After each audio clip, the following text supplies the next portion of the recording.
Good evening, ladies and gentlemen.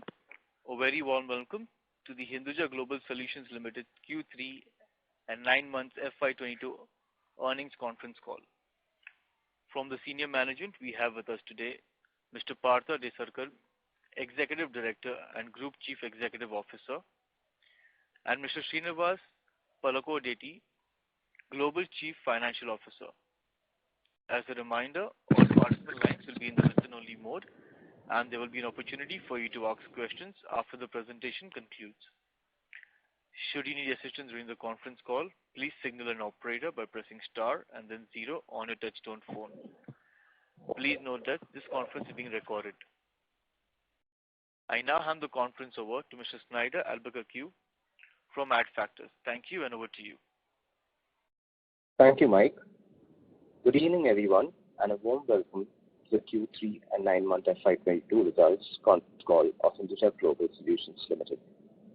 We are joined by Mr. Partha Desarkar, Executive Director and Group CEO, and Mr. Srinivas Palakodeti, Global CFO, to discuss the Q3 and 9-month FY22 results and the key developments during the period.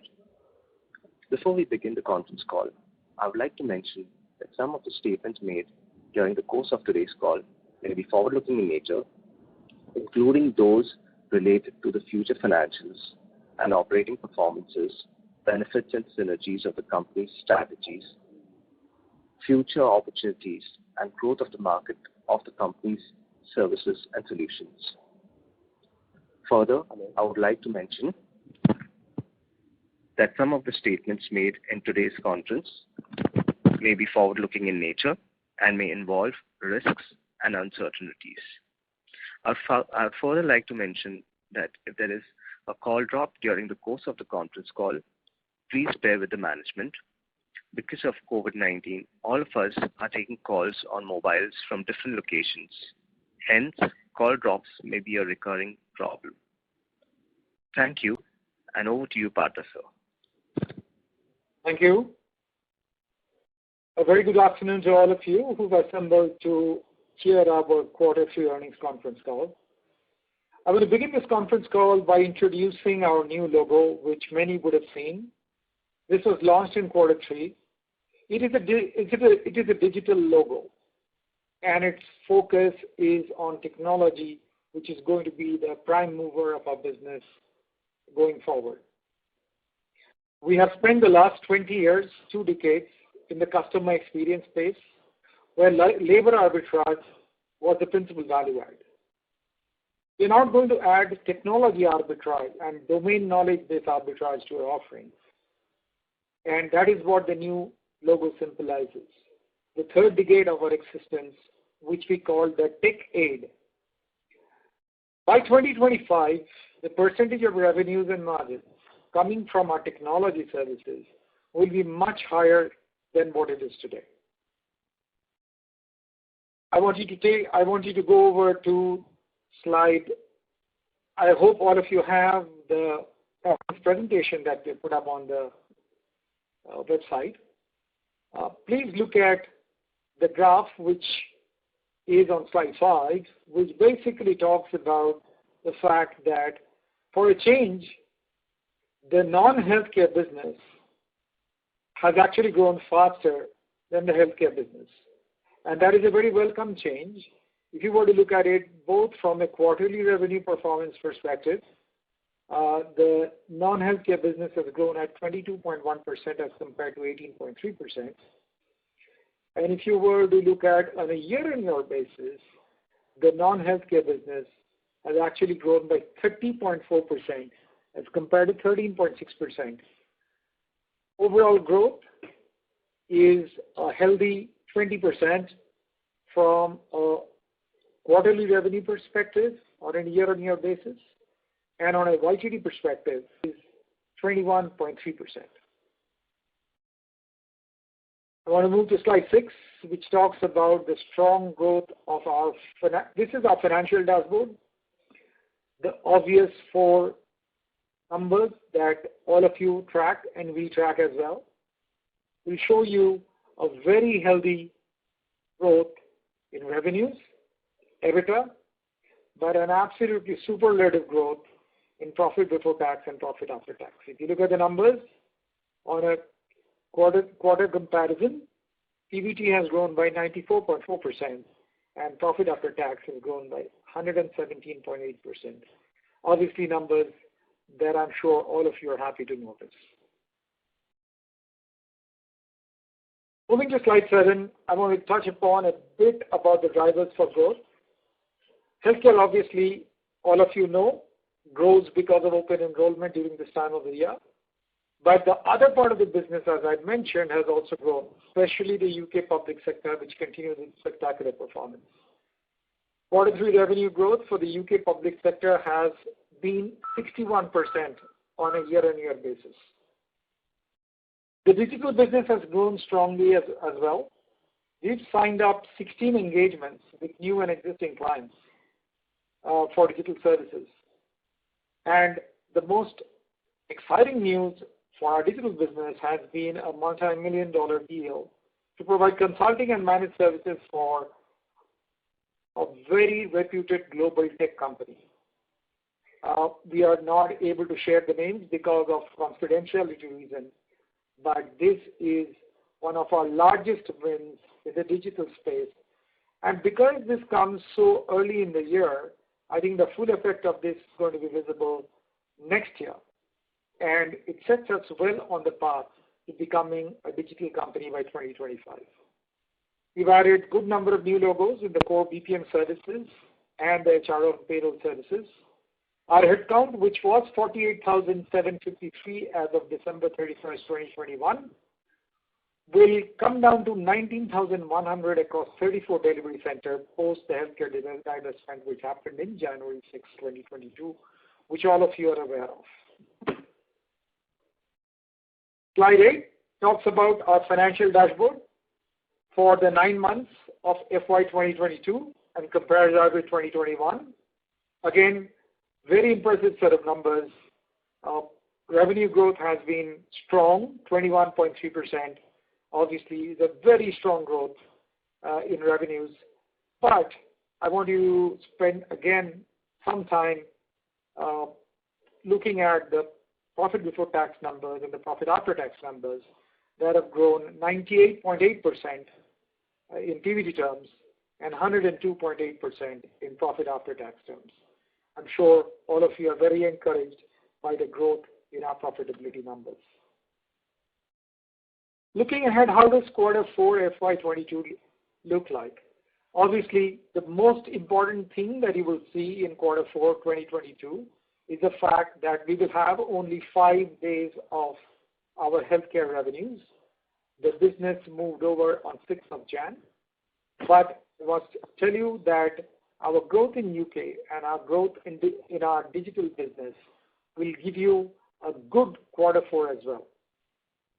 The sales pipeline is pretty healthy, again, especially in the digital and the public sector. We are going through significant ramp-ups in both these two businesses. Our focus going ahead, especially in the digital and the CES businesses, would be revenue, profitability, and margins.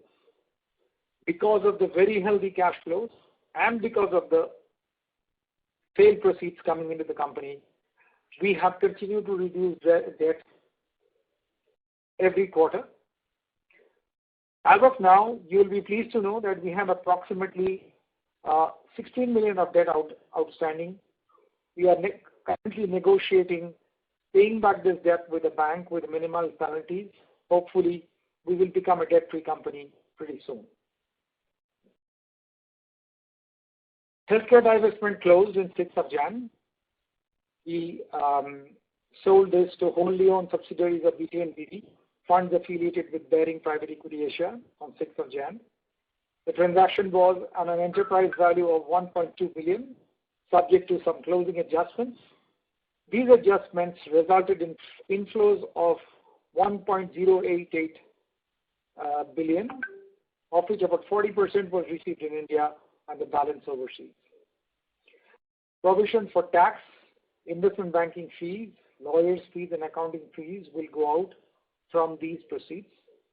We transferred all clients' contracts, assets, including infrastructure-related to the healthcare services to the buyer. Over 29,000 employees from HGS have moved over to the healthcare business effective 6 Jan 2022.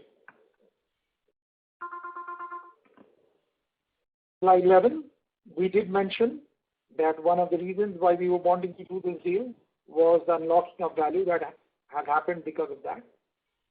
On 6 Jan, we announced our third interim dividend of rupees 150 per share, rupees 150 per share. This was paid out in January. Most of you would have already received it in your account. On January 14th, we announced a buyback of equity shares.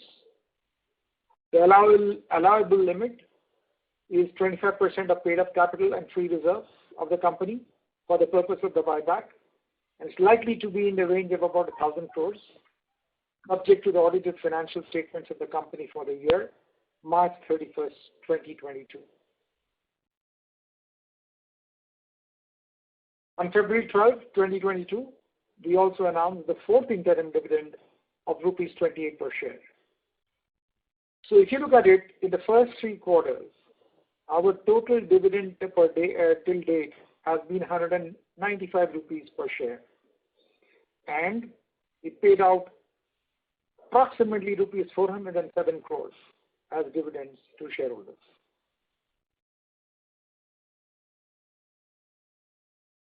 You would have also seen, quick on the heels of the divestiture, we announced the signing of our deal to acquire Diversify Offshore Australia. We've been working on this deal on the sideline of our healthcare divestment for quite some time. It will be completed in the first week of March 2022. It is an EPS accretive transaction. It's an Australian enterprise providing value-added BPM services with delivery operations in Philippines. It's entirely offshore, but sources all its business, a major chunk of its business from Australia and New Zealand. It has some US clients as well.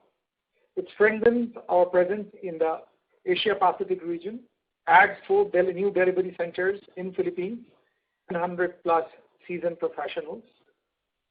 It also goes up the value chain of being able to give us very good backroom capabilities as well. We are exploring India offshore for ANZ clients. It's a big opportunity also to sell our digital solutions to a new region. Australia as a market is underserved so far as new technologies in the digital space are concerned, especially in the CX space. We believe that this acquisition opens up a big opportunity for us to bring our digital customer experience technologies to our Australian clients.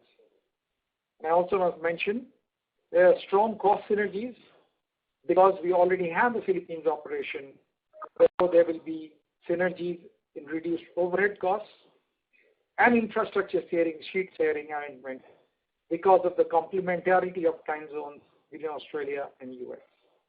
When we combine these 2 operations together, it's going to give us very good cost synergies. You would have also seen the in-principle approval for the acquisition of Next Digital business announced on January 14th. We have appointed independent valuers to arrive at the share swap ratio because it's going to be a share deal. It will not entail cash flows from HGS, and it will be earnings accretive. Next Digital shareholders will receive shares of HGS per the swap valuation. It will be a division of HGSL, and its operations will be merged into core operations of HGS. What are our complementary synergies? Our strategy is to deliver value through deep B2B and B2C domain-specific industry verticals. Technology, media, telecom is one of our largest verticals globally. We have clients in this vertical from Canada, US, UK, and now India. The technology, media, telecom vertical accounts for about 27% of our revenues for the retail business. The two entities can leverage each other's experience, talent, and expertise to grow faster and expand further. With work from home and gig economy becoming a big part of this new decade, our deal with Next Digital will allow us access to India's hinterland, which is going to open up significant labor markets. As you all know, we expect work from home to continue to be a large part of global delivery of many IT firms. Consumption of OTT platforms has increased significantly. All of these things bring in great synergies for this particular transaction for our TMT vertical. It will give us a really dominant position in the TMT space. And to top it all, we expect there to be significant cost synergies, and it's truly significant cost synergies that will come in, which will help, which will be of interest to shareholders.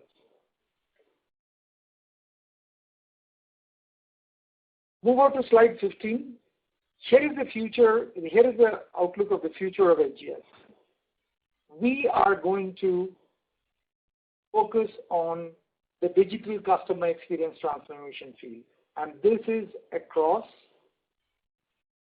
marketing, commerce, data and analytics, technology, and process management. Putting it all together is what we want to bring to the marketplace, what we call frictionless customer journeys. How will we get there? We'll focus on few industry verticals. We have seen the success of verticalizing healthcare. Going forward, we are planning on verticalizing technology, media, telecom as a vertical, public sector as a vertical to replicate the healthcare success. We'll have to sustain the growth momentum in UK. AI-based digital CX solutions that give us competitive advantage in the market. Some new technologies that have been incubated in HGS are going to come out in the marketplace. And we are going to use the cash generated from the sale of the business to fund our acquisition strategy to fill up some capability gap that exists today in our digital business.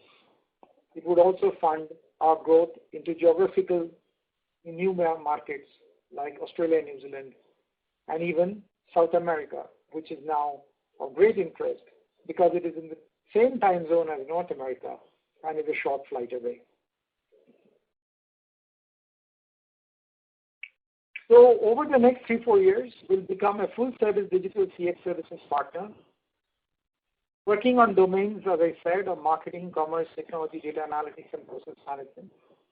Our chosen verticals will be technology, media, telecom, direct-to-consumer retail, e-commerce, which is also a fairly significant part of our portfolio businesses, public sector, born digital companies, which don't have any services footprint across, are pure services or pure product companies. We want to make that our next big marketplace. We will offer strategy and design, technology implementation, managed services, analytics and insights to these verticals in the 5 domains mentioned above. Our partners, Amazon Web Services, Microsoft, Twilio, Sprinklr, Automation Anywhere, Adobe, and UiPath. These are partners whom we work with today. We are going to further ramp up our service offering and our partnership with these technology partners. I am now going to hand over the presentation to Pala for the financial update. Pala, over to you. Thank you, Partha. I just want to take are you able to hear me clearly? Pala, there is a little bit of static in your line. Is this better? Slightly. Okay, let me see if this works. So I'm moving to slide 18. This is the quarterly performance. We've seen very strong growth. Revenues grew by about 20%, out of which about 2.2% is the impact of exchange rate, and about 17.8% is organic volume growth. EBITDA has grown faster at about 22%, resulting in a 20 basis points margin expansion from 15.9% to 16.1%. The other thing to call out are the increase in the other income. That is coming for 2 or 3 reasons. Interest income. Also, we got some income tax refund, so there is interest on that. Plus, coming from the FX gain, as well as some deal cancellation of forward contracts. On the exceptional item, this actually pertains to the healthcare business. There is a vendor contract which has been retained, and hence it is since the going forward the revenues of the cost of the healthcare business would not be there, but we would still have this vendor contract. It is being shown and treated as an exceptional item. You would have some impact of this in Q4, but from FY23 onwards, we do not expect this item to continue. So that's the explanation on the exceptional item. On the PBT side, there is a growth of about 94%, and on the PAT side, there is a growth of about 118% on a year-on-year basis. Moving to next slide, this is the view for the year-to-date. Revenue growth, even through the year, has been stronger. In fact, it's slightly higher than the growth in Q3. Growth of about 21.3%, and out of which 1.5% is the impact of FX, and about 19.8% is the impact of the volume growth. So very strong volume growth, organic growth of 19.8%.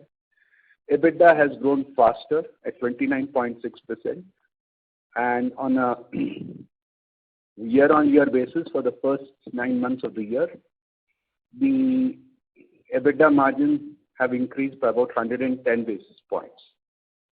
Other income I have covered it earlier, so I won't repeat that. And exceptional items I have covered earlier. The only reason for the drop between YTD FY21 FY22, in FY21 YTD, there was an extra provision made for the additional consideration payable for the acquisition of Elements or SGS Digital LLC. Hence, that is not there in YTD December 21. So it is a drop, but bulk of it is for the vendor contract I've explained relating to the healthcare business. PBT has grown close to 98.8%, and PAT has grown by about 103% between first 9 months of FY21 and FY22. We talked about debt. We continue to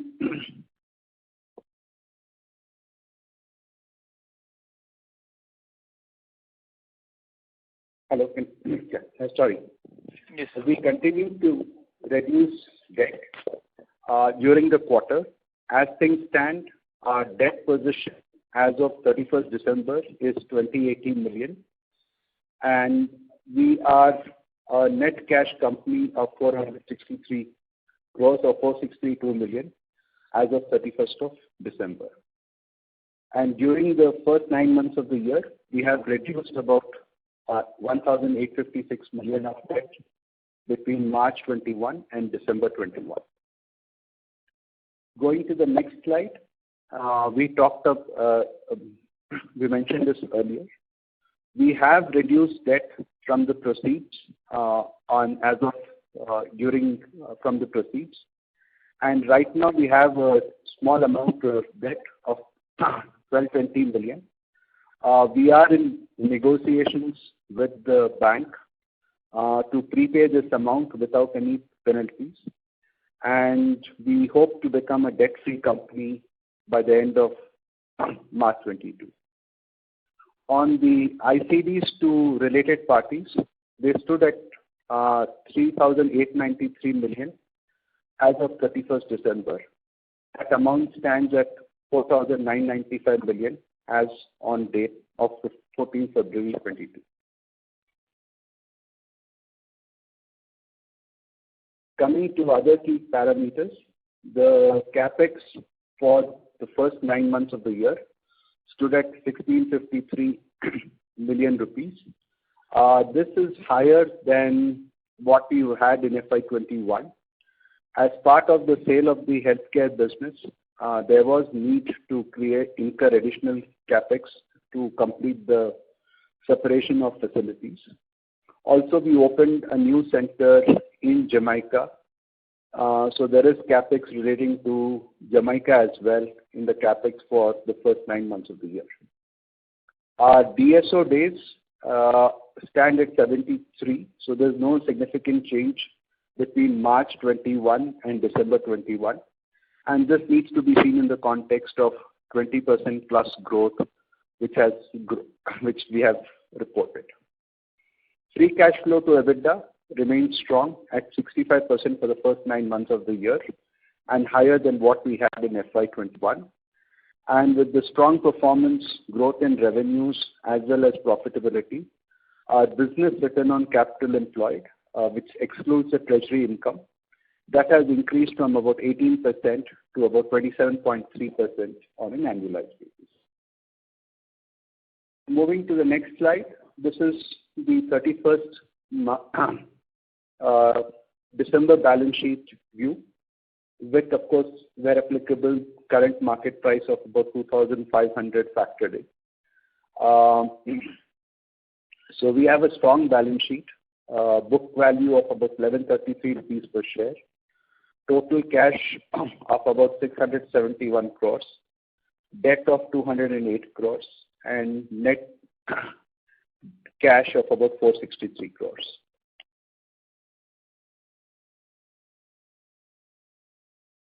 Coming to slide 24, this is the composition. Since we have sold off the healthcare business, we are focusing only on the retail business. As you would see, about a third of our revenues come from are being delivered in US and about 26% coming from UK. The next large geography is Canada, and Jamaica, India, and Philippines is relatively small. India includes bulk of the India revenues are also from the HRO business. In terms of the graph on the right-hand side, revenue by origination, USA is about 37% and UK is 31%. And Canada is about 19%, with India, Philippines, Jamaica accounting for the rest of it. Moving to revenue by vertical, the technology and media and telecom, this would be the largest vertical of the retail business at about 27%, followed by banking and financial services at about 18%. Consumer, which is retail, consumer products, FMCG, consumer durables, those would account for about 16%. The one large chunk, 35%, which is under others, is primarily from UK and from the public sector clients, and where we have seen very strong growth in the current financial year. In terms of client concentration, not too much of a change.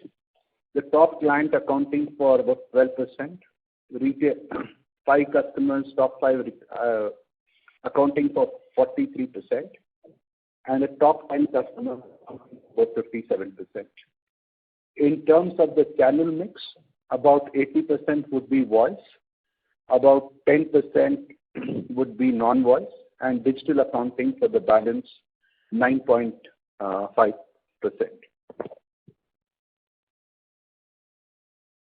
In terms of the stock market performance, over the last 12 months, HGS share price has gone up by more than 100%, stands at 120%. compared to the growth of about 32% in PNX IP and 50% for the Nifty. That's the last slide. I just back to moderator for the question and answer. Thank you.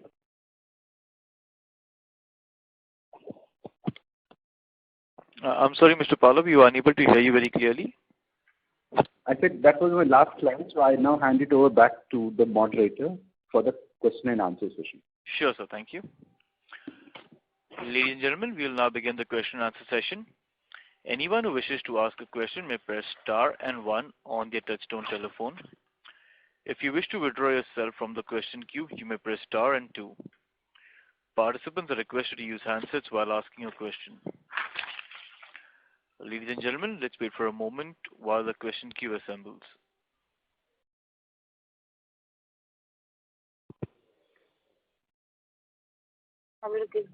We have the first question from the line of Shipra Singh, who's a growth advisor. Please go ahead. Thank you for the opportunity, sir. So just 2 questions from my side. In our last Q2 call, you have mentioned that the ICD limit of 500 crores that will be distributed in the group. That more than that will not be distributed in the group. So why this incremental of 3,500 crore enhancement has been approved? Can you give a clarification on this, sir? Yeah, thank you, Shipra. So as I mentioned in the deck, as of 31st of December, the ICDs to related parties were 389.5 crores, whereas as on date, it is about 499.5 crores. Now, I think the proposal which was placed before the shareholders of increasing the amounts to 3,500 crores has not been clearly understood. See, that is a generic limit in terms of what is permitted, and that is it includes number of things. It could be investment in shares, it could be investment in debentures, it could be investment in mutual funds. That's the overall limit, and it's not a specific ICD limit. As you can see, as on 14 February, we are at 4,499.5 crores of ICDs.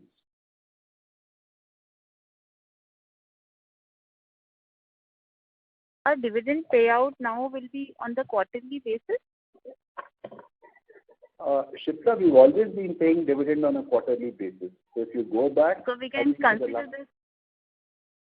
No, that's a function of the, profitability, etc. But if you go back, we've always been giving quarterly dividends. Oh, noted. Thank you so much, sir. And all the best. Thank you. Thank you. Participants who wish to ask a question may press star and 1 on your touchtone telephone. Participants who wish to ask a question may press star and 1 on your touchtone telephone. We have the next question from the line of Sarthak from Casper Solution. Please go ahead. Yeah, good afternoon, sir. Congratulations on a good set of numbers. Just 2 questions that I had. The first one is basically what is the overall rationale behind our acquisition of NXT Digital? How are we going to go ahead with it? Okay, that's a great question.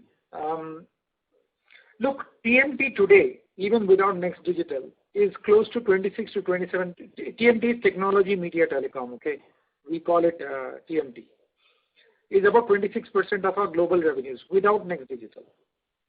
If you look at, Digital India and the future of India, 5G rollout, if you look at gig economy, if you look at work from home, the combination of all of this makes this decade a very, very exciting decade for access to broadband and access to internet.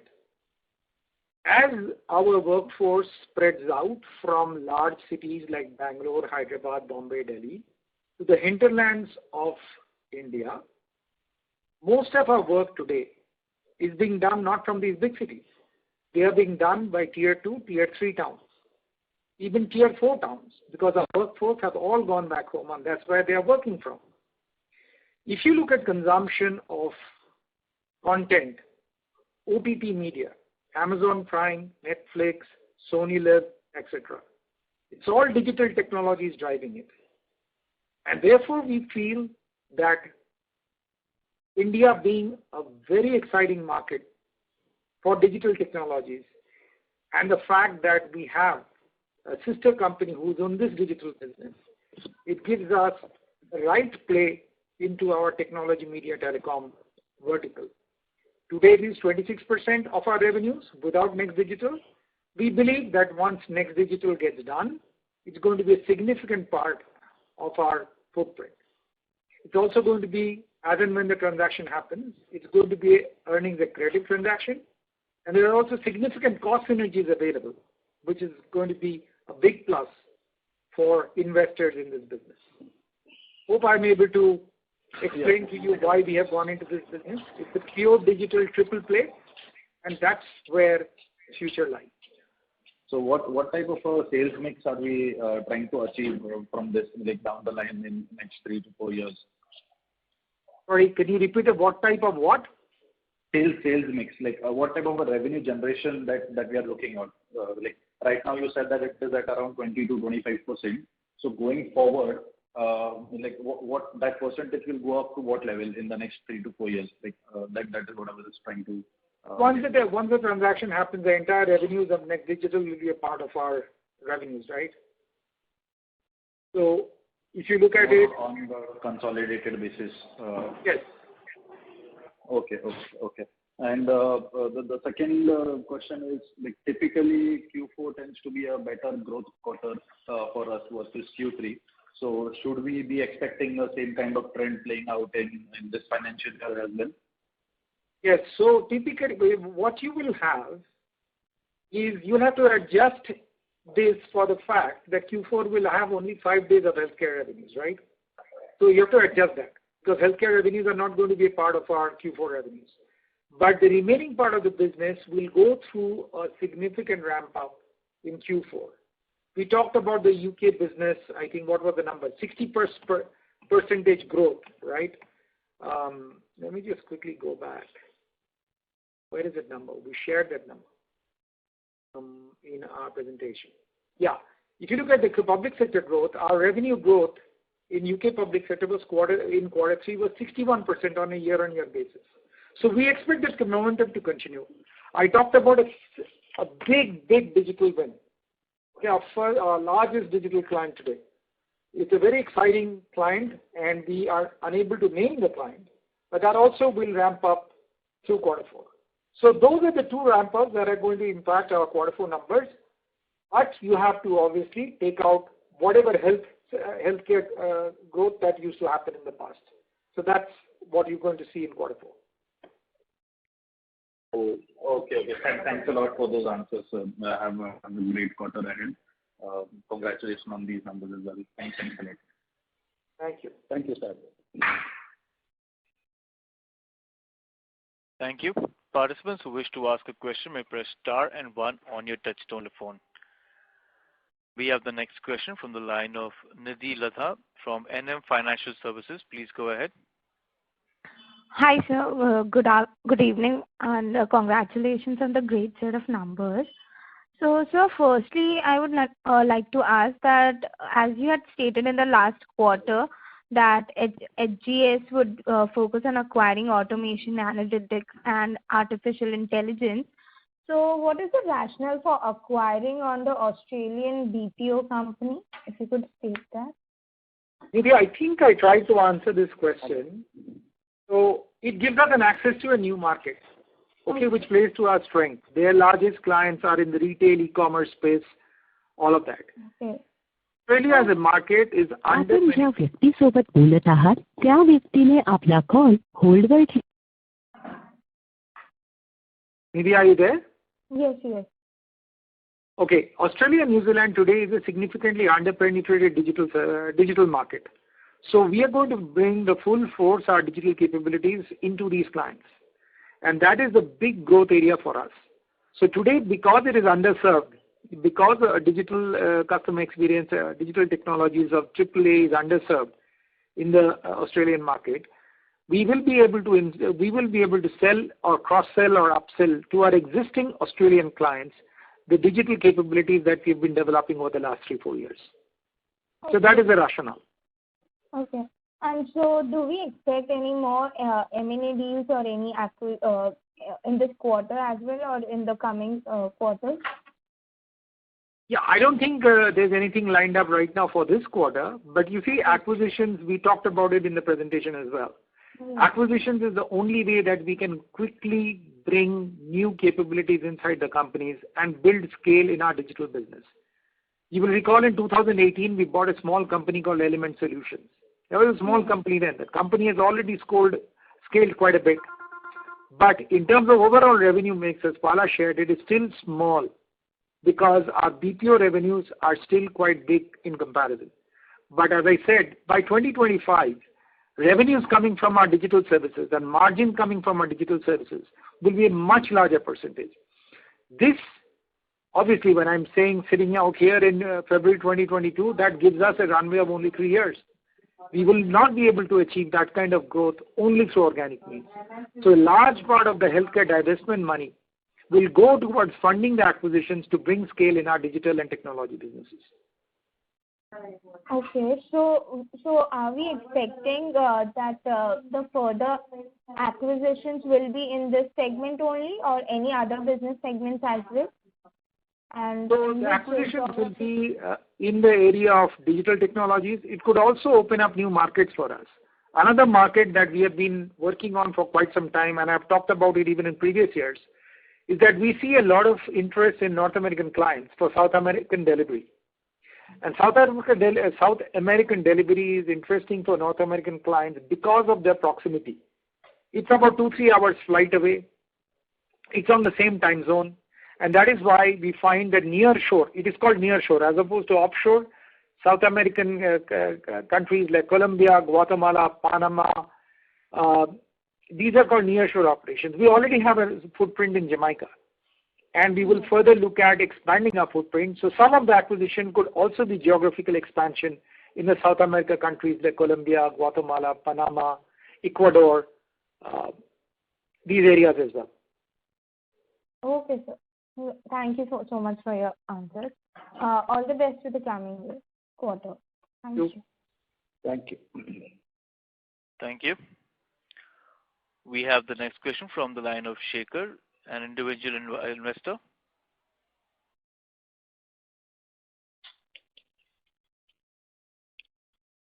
Mr. Shekhar, can you hear us?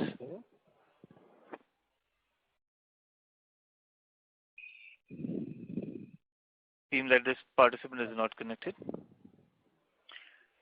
Participants who wish to ask a question may press star and 1 on your touchtone telephone. Participants who wish to ask a question may press star and 1 on your touchtone telephone. We have the next question from the line of Manoj S. from Kiva Advisors. Please go ahead.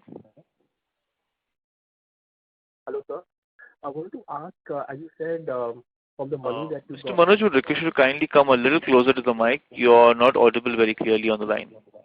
Is it okay now? Yes, it is much better now. Sir, I want to ask how much were the fees, the investment banking fees and the legal fees? What was the total amount that has gone out? That's a great question, and we have not disclosed that yet. So at an appropriate time, we'll make the disclosure. So the fees have gone into paying the investment banker, the lawyers, the accounting firms. It's a massive deal, you understand, across four countries. So it is significant in number. As and when appropriate, we'll make that disclosure. Right now, we've not made the disclosure, so I'm hesitating to make the disclosure right now on this call. So, but yes, it will be all those details will be provided by quarter 3 numbers. Quarter 4. Quarter 4.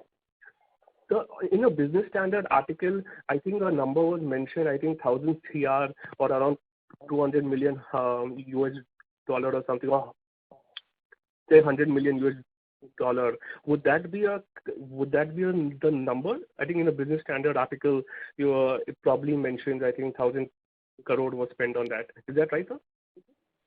2,000 crores? No, 1,000. For fees? Yes.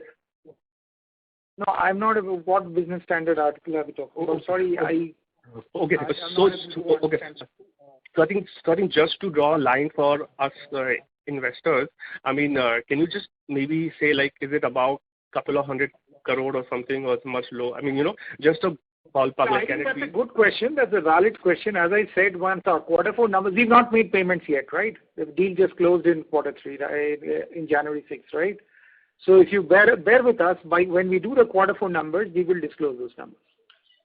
Hi, Manoj, can I leave? Yes. I think Yes, sir. the 1,000 crore number is the only thing I can relate to is we said we are looking at a buyback of about 1,000 crores subject to, based on what we mentioned earlier, Sure. 35% of reserves and net worth based on March 22 balance sheet. That's an expected number. That's the only 1,000 crore number which has gone out from our side.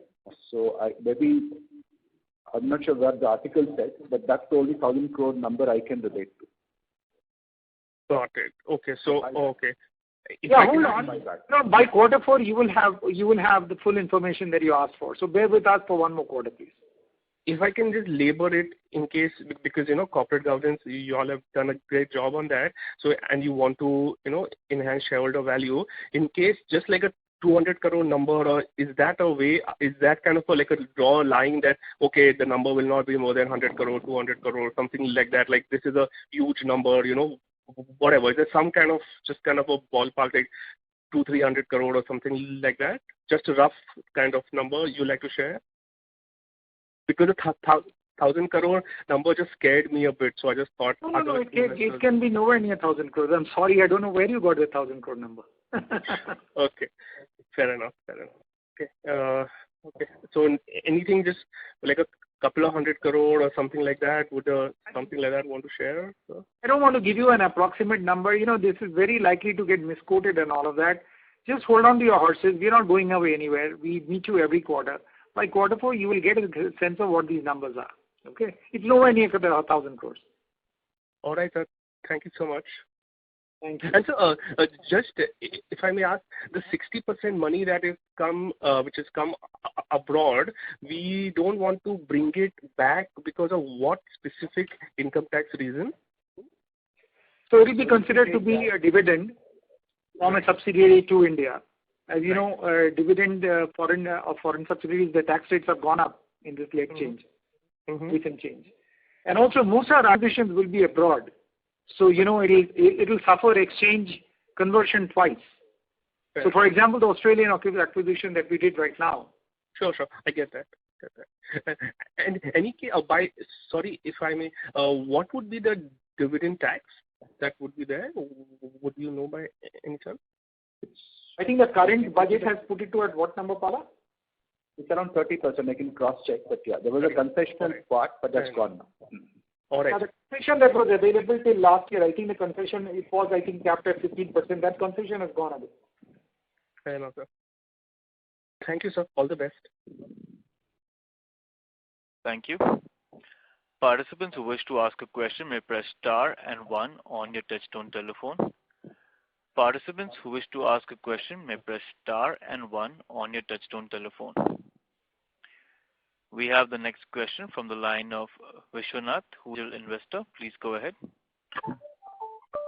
Yeah, hi, AGS team. Hello. Yeah. My question is with regards to the Next Digital acquisition, merger probably. So how do you think that we would be able to compete with someone like Reliance, right?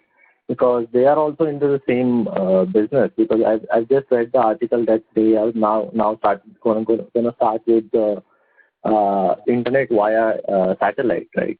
That is something which Next Digital has. So and based on my knowledge, right, I may be wrong, right?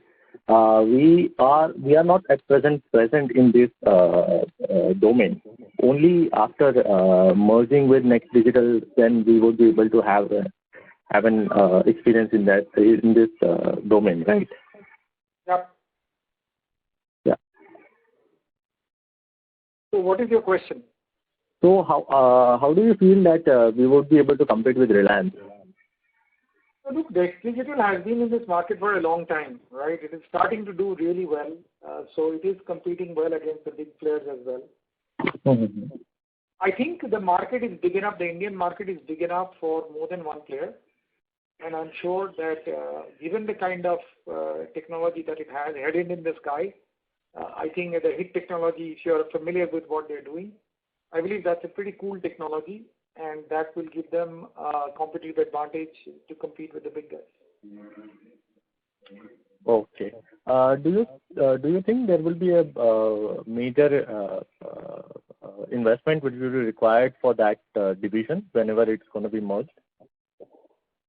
Because it's a capital intensive. Major what? Major capex, major investment in that, because you know that the delivery happens to cable and you need to have the setup, right? There would be I do feel that there will be a major capex which will be required once the merger happens for that. Sir, if you would bear with us, this answer is a very good question. I agree with you that it's a good question, and therefore the best way to answer this is, when we are through with the deal. Right now, it's a little premature. Right now, even the share swap ratios have not been. Yeah, I do agree. Right, so it's a little premature to give an answer to that question, sir. At an appropriate time, we are definitely going to answer this question. Okay. And one more, just a request from my end, right? Whenever the buyback is going to happen, please ensure that it happens in the tender route rather than the stock exchange route. Just a request. No. Sorry, what was the request? The buyback should happen via the tender route, not to the open market. Pala, you want to answer the question? No, I know. I've noted his request. So let the, I've noted his request. We have got similar requests. So we'll share this with the board members as and when they take up the matter of buyback. Okay, yeah. Thank you. Understand one thing. Buyback amount is today an approximate amount because it will be 25% of revised balance sheet as of 31st of March, right? So if you were to do it as of last balance sheet, 31st of March 2021, the amount will be very small, right? Because of the cash infusion that has happened because of the sale of the business, the quantum of buyback that can be done if you were to use the balance sheet of March 2022 will be much higher. That's how we've given an approximate number of 1,000 crores. Do agree on that, sir. Do agree, because the accounting impact will happen in the fourth quarter. It is not going to happen in the last quarter. I do understand that thing. Thank you. Thank you.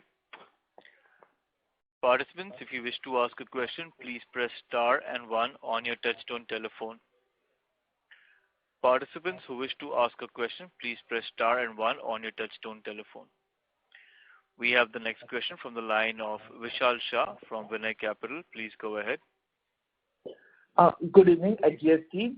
I see that on a consolidated basis on continuing operations, we have been making losses. So what's the reason for that, and by when can we expect to turn to be profitable?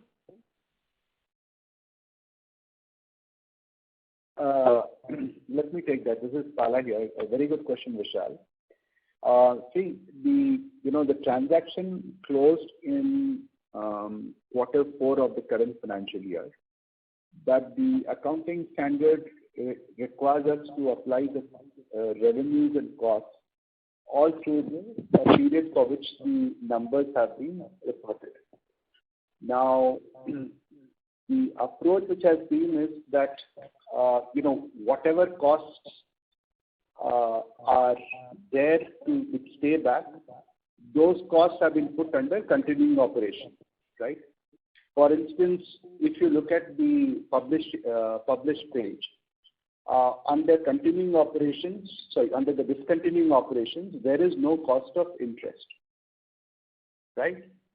Except for some things which are coming. So that's coming primarily because the way the transaction has happened, debt stays with SGS, tax part stays with SGS, transaction costs stay with SGS, and things like corporate overheads, etc., are typically not part of the allocation because, it leads to what is saying that.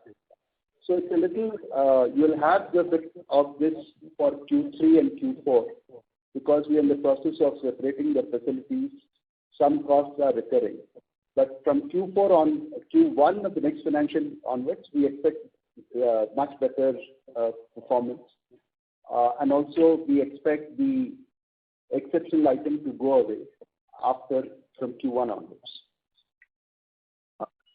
If barring the exceptional and non-direct expenses, just considering direct expenses, so what will be approximate EPS from continuing operations?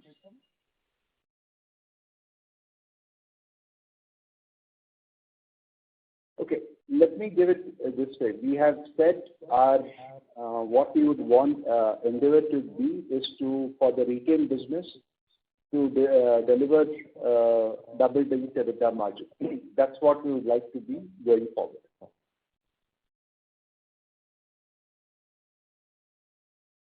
So currently, are they with considering only the direct expenses, they are making us double margins, correct? That's what you are trying to say? No, I'm saying, look, the way this is there, a lot of those costs are shared and they have been split in a particular manner. Going forward, there will be some cost rationalization. So that's what we are saying from a go-forward basis. Okay, sure. Thank you. Thank you.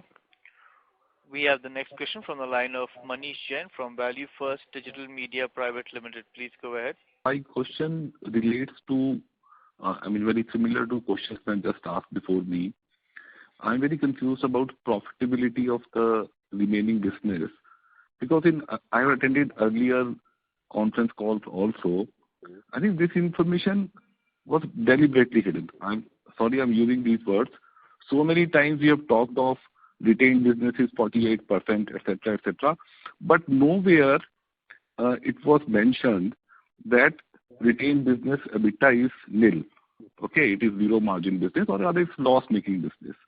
And even in presentation which was just shared with us, which you are going through, again we have talked of profitability for first 9 months, which was combined business.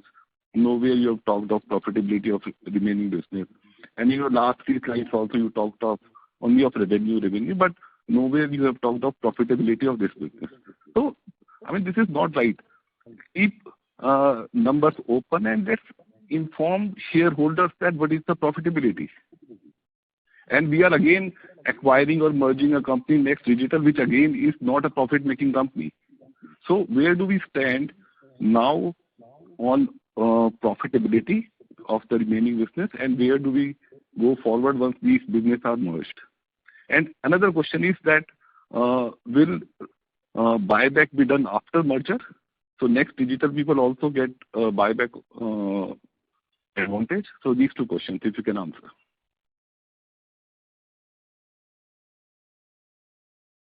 Okay, good question, Manish. Look, the results, whatever we have published in the past, have been for the combined entity as a whole. And the results which we have covered, it's there, it shows continuing, discontinuing, as well as the overall business as a whole, right? So that's what it's already published, and that's why, so there's nothing to hide in terms of whatever we have said in the past. In the past, we have given you profitability of the overall business, and that's what we've also given in the deck which we have shared with you. So we are being consistent. The separation and the sale of the healthcare business has in effect happened during the quarter. And as I said, there are some costs which got segregated. There's some duplicate costs which should have happened because, when there is a separation happening, there are obviously need to incur additional costs. There are also transaction costs to be incurred, right? So going forward, I think there is scope for cost rationalization as also growth in the business which we talked about. And we expect the financials to be profitable going forward.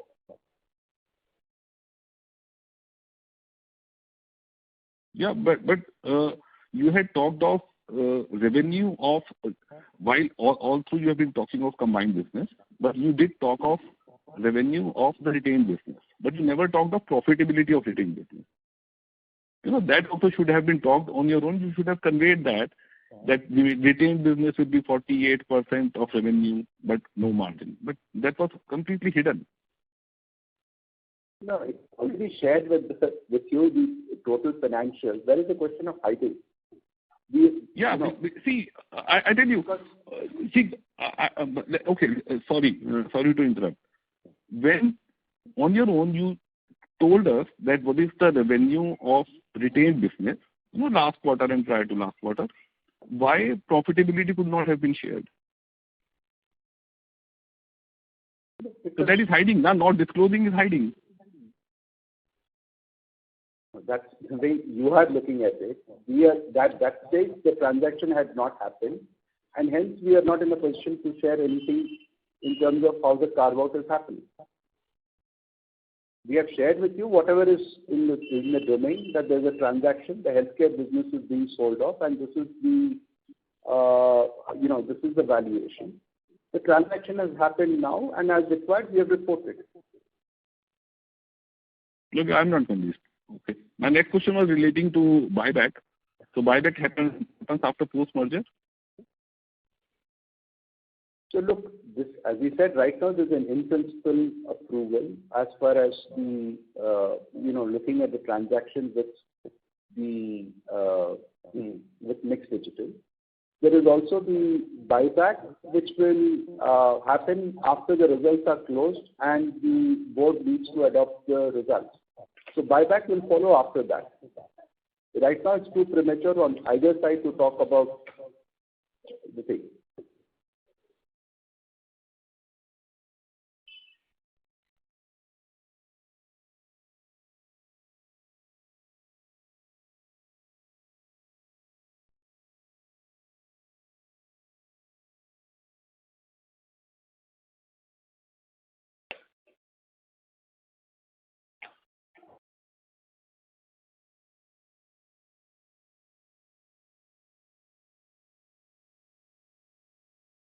We have the next question from the line of Anand Shah, who's an individual investor. Please go ahead.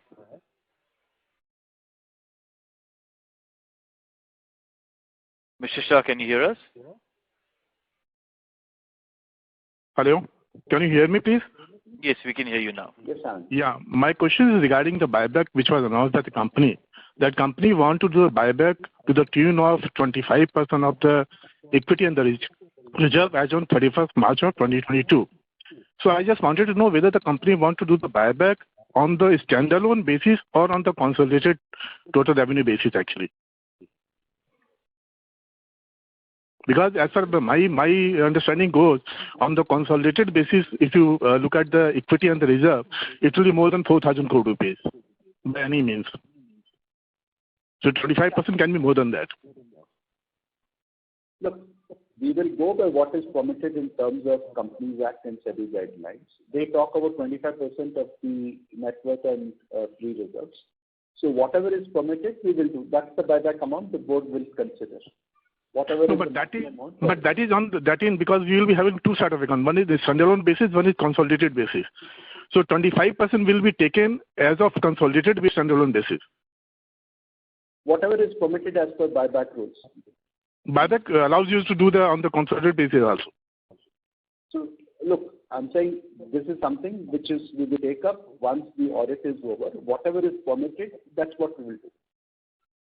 Okay. Thank you. That's all from my side. Thank you, Mr. Anand. Thank you. I now hand the conference over to Mr. Srinivas Palogeretti for closing comments. Thank you. Thank you, everyone, for Sir, we are unable to hear you. Me now? Hello, can you hear me now? Yes, sir, we can hear you. Okay. I wanted to thank everyone for joining us on our Q3 earnings call. We look forward to interacting with you again when we come out with the full year FY22 results later in the year. Thank you everyone for joining and have a good day. Thank you very much. On behalf of Hinduja Global Solutions Limited, that concludes this conference. Thank you for joining us, and you may now disconnect your lines.